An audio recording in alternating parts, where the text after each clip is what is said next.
Ras al Khaimah, with a population of 150,000, lies about 100 kilometers from Dubai. There's no bus or train transport, but pool taxis are cheap. The Hajar Mountains are also part of Ras al Khaimah. Thanks to the water pouring down the mountain, this is the greenest and most varied region at the same time, where desert, seashore, mountains, and watered areas form a unit. The income of the emirate is derived from agriculture, pearl diving, fishing, and extraction of stone. Ras al Khaimah is the only emirate that was not a founding member of the Confederation. They joined a year later. Development is also significant here, but as obvious as in Dubai. Understandably, the beauties of nature dominate here, and travel agencies also emphasize the possibility of optional activities. The capital lies on the shore of a narrow gulf and, just like Dubai, is divided by a strait, Ras al Khaimah. Here, too, the Museum of Local History was established in an old fortress. Its primary treasure is the original manuscript from Vasco da Gama about Jafar, the ancient capital. Souks shouldn't be missed here either. Those who would like to buy a genuine pearl are in the right place.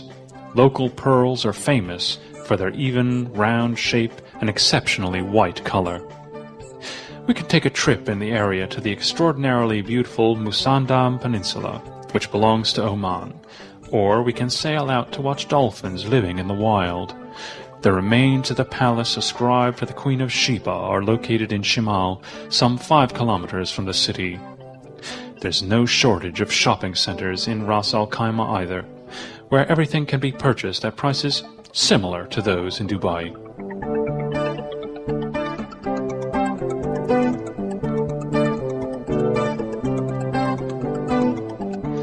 Tourists can try desert vehicles in an oasis. We can take off for a jeep safari with a driver, but it's more memorable if we drive ourselves. This, of course, requires some experience. We can take sand runners, quads, or the ship of the desert, outperforming any all-wheel drive vehicle, particularly because it doesn't use gas, only water once a week. The dunes can be explored on stubby but steady Arabian horses. The Dakar Rally is not the only car race in which cars have to work their way through the sand dunes. Several other driving desert races are also held in the Emirates.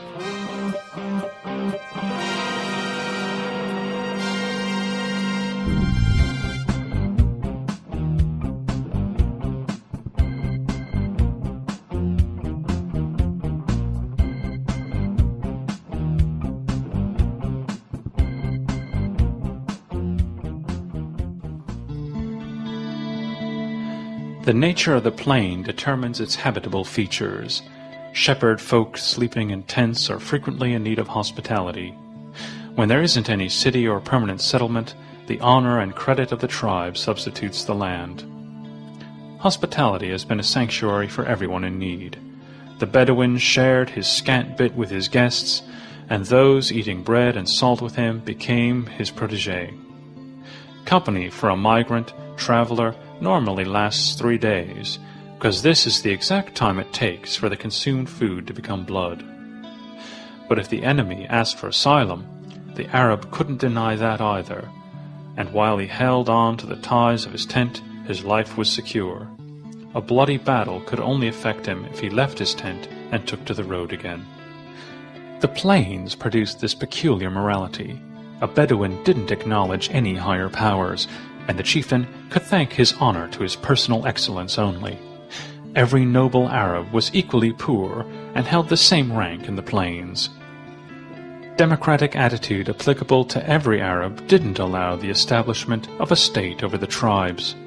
This made tribes independent from each other, but at the same time prevented Arabs from uniting their forces to gain economical superiority, wrote Professor Germanus, one of the greatest Orientalists. The past few centuries have proven what these tribes are able to do if they break with their habits and join in the interest of a common aim. Past and present live side by side in the traditional Arab countries. Social relations, religion, concepts, but even clothing haven't changed very much during the past few centuries. However, architecture, transport, technology, and economic life have changed.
Gold is the oldest known precious metal and was even mentioned in the Bible. In ancient times, the measure of some empires' economy was gold and objects made of it. But due to its relatively constant value, it serves as the measure of economic life in every country, even today. Gold is hidden in the gorges in the form of seams, mostly mixed with other minerals. It is a rather frequently found mineral, but generally only a very small amount is discovered. It always played a significant role throughout history. Just think of the treasure of King Solomon, the fabulous city of El Dorado, the Spanish treasure galleons, the gold mines of South Africa, or the American gold rush.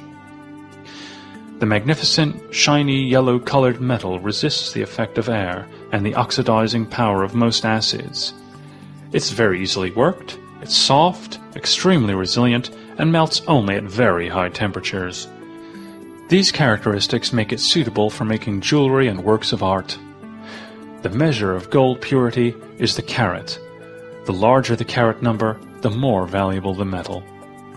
The Arab world has old traditions of working gold, goldsmithing, and jewelry. Even today, wonderful jewels are produced in the depths of bazaars, in the back corners of small hidden shops. Dubai's old district, at the intersection of commercial roads, to the north from the Arm, Daira has been the center of local commerce for centuries. The bazaar in Daira has an indoor market where consumer articles are sold. Textile and technical goods, a fragrant perfume market, a less fragrant fish market. But the main attraction is the gold market. In the alleys winding along the Sikat Khail Street, we can find any kind of jewelry from cheap Arabian jewels to Indian pieces or the finest Italian masterpieces.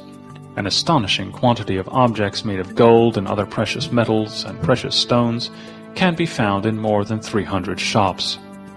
Dubai is the largest reseller of gold in the world, and tourists are not the only ones buying golden necklaces or earrings. Serious quantities are bought and sold upstairs. Here, only gold bars are sold. The jewelers of numerous countries in the world purchase their raw materials here. Forgery has never occurred here where 22 or 24 karat gold and white gold are sold. Caution: the noted prices don't include the fashion price, but we can bargain. After all, we're in an Arabian bazaar. Average earrings cost $30 but cheaper presents are also available. As for the upper limit, well, oil sheikhs shop here too. We can even design our own jewels, and pieces can also be made on the basis of an example or pattern. For example, a photograph. This sparkling wonder world is so typical of Dubai that even those not planning to buy gold must also see it.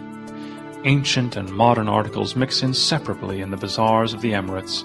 According to Oriental custom, jewelers, carpet traders, coppersmiths, and leather craftsmen are located on separate streets, but it still occurs that a video camera and a copper coffee maker are sold next to each other.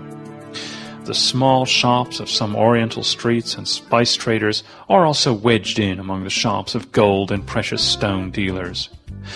We've already mentioned gold, souvenirs, leather goods, and genuine pearls, but don't forget 4 other Arab specialties.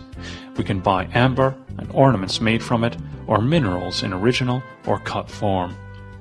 Ancient Arab board games are sold everywhere, the counters of which are carved from minerals or semi-precious stones.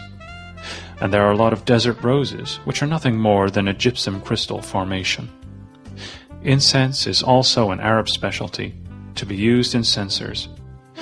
This is the amber-like sap of the incense tree that was already an expensive export article long ago. The production and sale of rose water and rose oil also have a great tradition.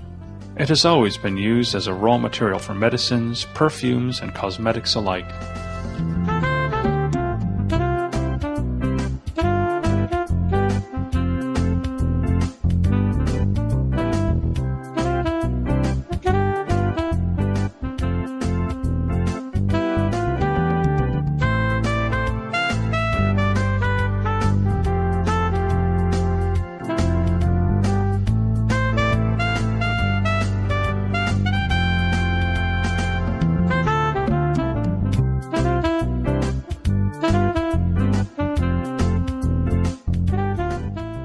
Magnificence and immense luxury are not only measured by gold. Car showrooms and the vehicles sold in them don't resemble those in Europe. Jaguar, Bentley, Rolls-Royce, Ferrari, Porsche, Daimler models compete with each other. Huge American luxury limousines, steel-plated car wonders, and even vehicles whose names are unfamiliar in Europe. The tailor-made models decorated with gold and precious stones are more familiar here than factory models.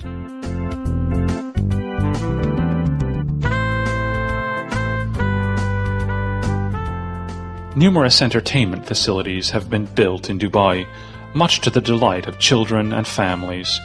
There are several theme parks, roller coasters of various sizes, and merry-go-rounds to be found in Magic Planet, Creekside, Al Manzar, or Safa. The main attraction of Mushrif Park is the World Village, displaying the famous buildings of the world in a man-sized mock-up, while the Creekside is famous for its panorama ropeway and children's city. Jumeirah Beach is known for its beaches. Wonderland is the largest aqua park in the world, but the Wild Wadi is not a bit less creative.